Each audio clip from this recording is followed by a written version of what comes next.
Memoria histórica do afeccionado deportivista aínda retiña o gol marca da casa de Bebeto hai prácticamente 2 anos, o crack volveu poñer a súa sinatura na rede do Español.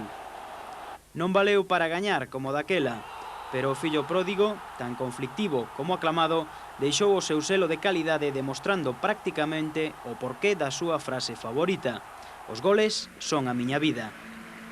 De saída, os seus desexos chocaron coa lóxica de Arsenio Iglesias, que non considerou oportuno variar o esquema que lle viña dando éxito. Co astro no banco, os habituais aplicáronse á tarefa de sentar os seus reais diante do seu máis inmediato perseguidor na táboa e equipo revelación da campaña. A presión disposta por Camacho na primeira liña de xogo local puxo en máis dun apuro o Deportivo, incapaz de sacar o balón de atrás cun mínimo de comodidade. Estaba claro que non ia ser un camiño de rosas, pese ás primeiras oportunidades deportivistas que xa teñen nas súas pantallas. O Español reúne carácter, calidade, rapidez e, por riba de todo, unha férrea disciplina táctica. Cando isto non é dabondo, non dubida en recorrer as chamadas faltas tácticas en medio campo, empregándose por momentos con certa dureza permitida polo colexiado castelán-leonés Santa María Uzqueda. A primeira reclamación seria, neste caso infundada, tivo lugar no minuto 12, cando a internada de Manjarín foi cortada irregularmente por Herrera. Parte do público considerou que era o último home e chegou a reclamar a súa expulsión. Donato ven sendo unha solución de urxencia diante das dificultades que se presentan en ataque. O hispano-brasileiro non o pensa dúas veces. Calquera oco é válido para probar fortuna na ruleta dos lanzamentos de fora. O recurso é especialmente válido nas condicións que presentaba o campo, senón máis, si alo menos tan propicio para o piragüismo como para o fútbol. Xosé Ramón, tradicional aliado de Donato nesta temporada, tomou nota e apostou polo mesmo número, pero sen tino. Lardín e Radichollo trocaron as galas dos pasados partidos polo mono de faena na aplicación da reducción de espacios e o medio campo de españolista mantiña a estrategia de ruptura de xogo ao líder. Afogado na saída, o Deportivo tentou sacar partida da estrategia. As constantes paradas na parcela ancha impedían que o partido tivese ritmo. O Español, convertido en equipo grande, coñece o oficio e loita contra a súa propia historia, que lle asigna un papel secundario. Da man do racial Camacho, calquera arma é válida para rachar os tópicos, e o encontro entrou nunha dinámica ata certo punto perigosa para a integridade física de ambos os contendentes. Faltas e máis faltas, tarxetas por doquier para un e para outro, era o que se vía neses minutos da primeira metade. Pero Manjarín principiaba a cansarse do que estaba vendo e reclamou o protagonismo. A súa xogada levaba veleno, pero o punto de mira non foi o correcto. O público impacientábase, o Depor dominaba, pero todo quedaba en nada nos últimos metros. As augas no estadio de Riazor baixaban tan abondosas como pouco claras para os homes que dirixe Arsenio Iglesias. Mentres tanto, Camacho desafiaba o temporal e corrixía posicións. Chegábase así ao minuto 40 de xogo, cando o Español sacou definitivamente a pólvora. Radichollo colouse na zaga galega e ensaiou o disparo, pero Liaño, nunha boa saída, molloulle a ocasión. A xogada espallou un sentimento de temor na bancada e no banquiño local.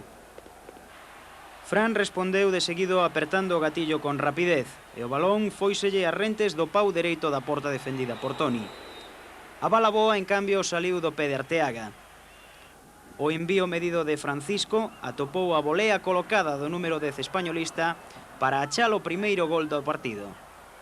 O remate de Arteaga e a satisfacción nos xogadores do Español despois de adiantarse no marcador cando xa pasaba minuto e medio do tempo regulamentario.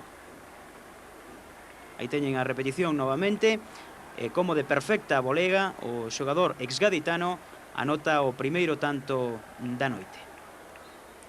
Tal vez demasiada colleita para o pouco que sementara en ataque o conxunto españolista. Desorientada polo inesperado golpe, a parroquia cavilaba sobre os motivos do que sucedía. No capítulo de solucións, na boca da maioría instalouse un nome, o de sempre, Bebeto. Nin a intensa chuvia podía para a fame de gol do brasileiro, pensaba a concurrencia. Xunto a el saiu Villarroya tentando gañar opcións por banda. O vallano publicara a súa proclama aos 4 ventos ao longo da semana. O seu reencontro co fútbol e coa arte suprema do gol era cuestión de subsistencia. Da súa xenialidade foi testemunha muda o traveseiro, que se aliou co porteiro Toni para evitar o empate. Bebeto reivindicou o seu nome de primeiro espada. A súa presencia no campo revolucionou o equipo, que se lanzou a unha ofensiva desbocada. O Español non tivo outro remedio que atrincheirarse. Bebeto volveu á carga. O lanzamento do córner fixo tremer a porta visitante de novo. Con tanto traveseiro, o banco deportivista tocaba xa madeira. Semellaba imposible tanto malfado. A súa combinación de tacón con Fran ergueu máis dunha expresión admirativa. E por fin, no minuto 14, atopou a recompensa. A falta a carón da área de Arteaga a Manjarín deulle a oportunidade de gañar o perdón definitivo da parroquia. A súa empeña cariñou o balón con tal precisión que este non tivo outro camiño que renderse. O tetracampeón non aceptaba máis desaires. O tributo á bancada era unha obriga e o agradecemento por parte dos seus compañeiros cuestión de cortesía. Lo que está claro es que jugar con un hombre de la calidad de Beto siempre es importante, ¿no?, de cara al equipo, ¿no? Y ha salido hoy con muchas ganas, ha pegado 2 postes, ha marcado un golazo y está claro que jugar junto a él es garantía de ocasiones, ¿no? Era a fase máis apurada para o Español, que aguantaba como podía o chaparrón meteorolóxico e futbolístico. A súa parcela estaba convertida nun fortín. Donato puxo a proba a seguridade de Toni. Salinas quixo sacar proveito ao seu traballo e Fran sumouse ao ataque tamén en avalancha. O chamado mellor ataque da Liga, en cambio, non se estrenaba. Todos os efectivos eran poucos para evitar as acometidas dun Deportivo envalentonado, o que só lle fallaba a culminación. Camacho viulle as orellas ao lobo e decidiu refrescar o seu equipo coa entrada de José María. Ata ese momento, o Español non chegara unha soa vez á portería de Liaño, como se esta non existise e o fútbol fose un xogo no que só se usa medio campo. A primeira estirada foi no minuto 35, por medio do recén saído. Para daquela, o dominio deportivista enfriárase e o conxunto españolista tomaba xa algo de aire. A pólvora branquiazul principiaba a esgotarse víctima do sobreesforzo. Ata Liaño, que se limitara a ver o partido na segunda parte por falta de traballo, acusou un pinchazo que obrigou a solicitar o troco por lesión e case por aburrimento.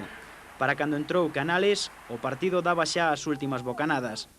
Donato aínda sacou un derradeiro cartucho da súa recámara, pero foi inútil. Máis de un quedou satisfeito a medias. Qué pena y menos mal, porque nosotros en el primer tiempo jugamos mal. Fuimos muy reiterativos, dimos muchas vueltas con la pelota, no profundizamos y el Español es muy impresionante. El Español se cierra con mucha gente. Si tú gastas el tiempo en darte vueltas, no vas a encontrar opciones. En la segunda parte fue cuando el equipo despertó más. El equipo jugó más con pelota larga, jugó más decidido al ataque, buscó más la perpendicular, pero el primer tiempo fue un partido que nosotros regalamos, el primer tiempo, sí.